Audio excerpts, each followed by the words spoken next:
Hey guys, welcome back to the channel. It's Robert Lee here, and of course you are banking with Robert. So I want to dive straight into it and get into what I've been doing with my cash value inside of my policy, or one of my policies. I have 7 policies. So with that being said, I had a cousin who he drives trucks. He's a CDL truck driver.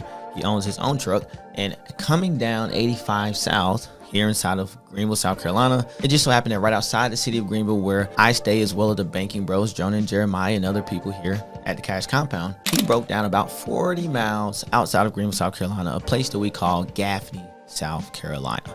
His truck broke down on the side of the road, and he was able to get it towed. Now the tow was going to cost him some money, as well as the repairs. I was then able to loan him the money to get the tow and the repairs done, because I'm in a position to do so, of course, being my own banker. One of the things that you want to do when you're in your own bank is that you want to take dollars, liquidity, out of your policy. We call that cash value. And you want to do 2 things. You either want to make yourself some money with the money that you just took out of your policy, or you want to save yourself money that you otherwise would have lost out on. So that can look like paying down a credit card and having less interest to pay back to yourself than what you would have paid the credit card company, and recapturing your wealth in the process. Or it could be that you're doing something like what I'm describing now. I took a loan from my policy, gave it to my cousin, and now he's going to pay me back plus interest, and I'm going to put that money back into my policy where it came from. And not only will I repay the loan, but I also will be able to grow my policy. Now, when I took the money from my policy, roughly 5% is what I'm being charged, because remember, it's OPM.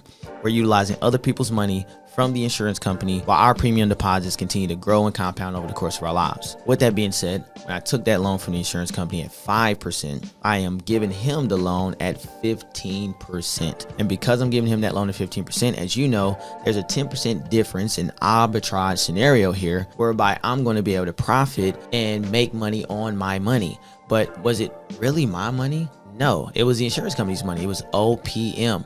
Money that I borrowed against my death benefit, which is money that's not technically mine, because I'd be dead.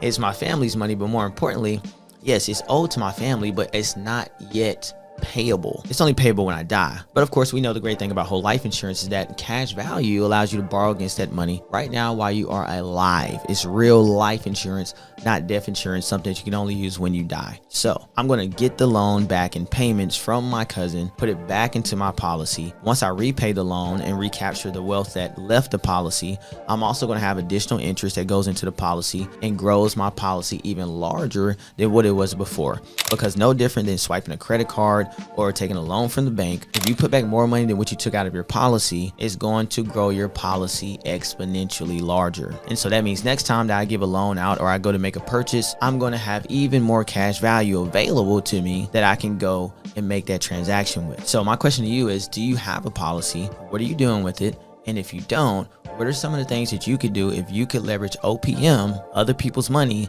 and you yourself had your own banking system where you can control the transaction? Gave a lot of game, we never got a lot of things. Bow your head and say the prayer. We taught you how to be the bank.